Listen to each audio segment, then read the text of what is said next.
Peggy 18.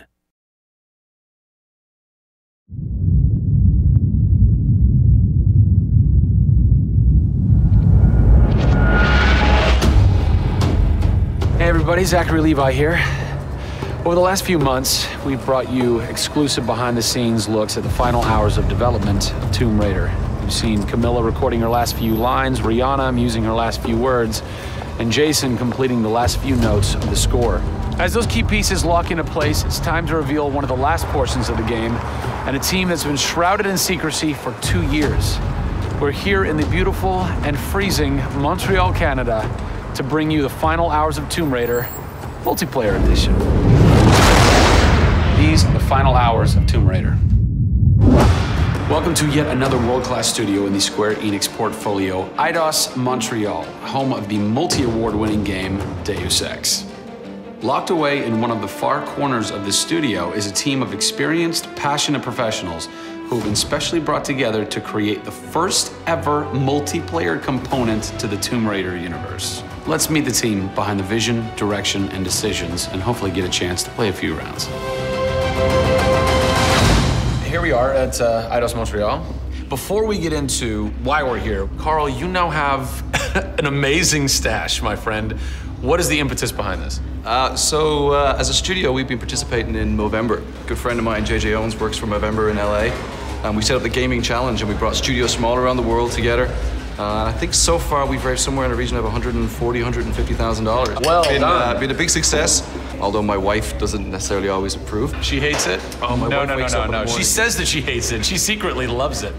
What were some of the factors that led to a multiplayer facet to this new Tomb Raider? When we started developing sort of our vision for reimagining Tomb Raider, on paper, it was all about single player. And as we started to build that world out, we had the island, we had the Solarian, the scavengers. We started to realize that we had this canvas. Great warring factions, great landscapes. Yeah, we had all these really awesome places where it was all about traversal and single player. When we started looking at that, we thought, wow, well, what about multiplayer?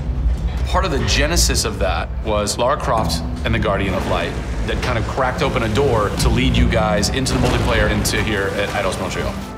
Guardian of Light was a downloadable, a smaller scale project, and that allowed us to sort of take the risks that we wouldn't necessarily take on a full-blown project. Guardian of Light was our Pixar short. It's the idea that whilst you're building your big project, you're always thinking about that next thing, but also allowed us to be able to start understanding co-oping and networking. It was a game that actually brought Tomb Raider fans together for one of the very first times. You hear them in their ear and they were having fun. And as a result of that, that led to us thinking about multiplayer. Hopefully our single-player experience we're delivering is a very sort of single-player, solitary, immersive type of experience. But at the same time, we believed tomb raiding together with friends would be fun. Tomb raiding, I think that's the first time I've ever heard that term. I like that. It's fun. You know, axe climbing and zip lining and the traversal that we get in there and the traps. For me, it was very sad to have that catch-22 of it would be great to do this in multiplayer, but we just can't split our resources like that. And that's how Eidos Montreal came about. We had staffed up our teams to develop a single player. Everybody was gelling together really well, and it wasn't something that we wanted to just bolt on. We always said if we were going to do it, we're going to do it right. If you could have a fan play the multiplayer for the first time, what do you want them saying? For me, they're kind of different moods. It's not like I do one or the other. It's kind of like sometimes I turn down the lights and just play that single player experience. And other times I want to just jump in and have fun and start killing fools. Joe Curry, producer of multiplayer on Tomb Raider. It's the first time Tomb Raider has ever incorporated multiplayer, and you're in charge of that. Yeah. What's running through your mind when you get that call? Well, first off, exciting, right? I mean, we're all huge fans of Tomb Raider on the team. I mean, we grew up with Lara Croft. But when we spoke to Crystal, like, we want to do multiplayer, and we're thinking, how do you do that? It's always been Lara's story. You've been in charge of creating the first ever Lara Croft Tomb Raider. No pressure. Multiplayer. No pressure, Zach. Thank you. What are some of the main pillars that you brought over from the single player to the multiplayer to make those two worlds cohesive? The element that really stuck out was survival. The group surviving together. Right. But then traversal, the ability to go up and down and kind of everywhere in a level. The weapons, you know, the characters.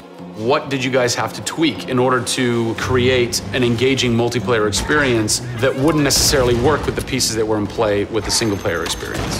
One example is the bow. Especially in the reboot, it's so iconic that we had to make it work for multiplayer. You have a certain forgiveness when you play single player. Multiplayer, players expect snappiness. I shoot you, I expect you to go down, or you can just do what I do, which is take out the biggest gun and just run for them and shoot them out.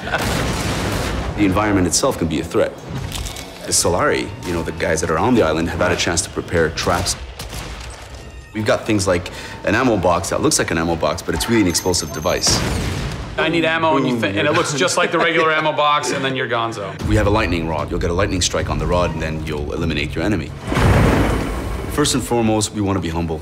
We want players to just have a really memorable experience. I had fun doing this. Do you remember when we set that trap? Moments that the players will come back to and talk about experiences that they've had for themselves, not necessarily the game offering them experiences. Absolutely. So, Joe, behind us we have the QA team, or the quality assurance team. They're a part of the development team. They can tell us what we need to fix and what's working and what's not. When do I get to game test? When do I get to get my hands on the game? Soon. We got a surprise for you first, Zach. So, when I was approached to host the final hours of Tomb Raider, essentially the biggest ask, not even ask, tell that I had was, I want to be in the game. I want to have a cameo, I want to have something. So guess what? Boom! Boom! Boom! I'm a playable character in the multiplayer Tomb Raider. How sick is that, Joe? You and your team are awesome. I can play with myself, virtually. Are we ready? Oh, that burns! You suck! Get those transmitters running. Radio transmitter activated! We're getting off this damn island? We send this in. Beautiful.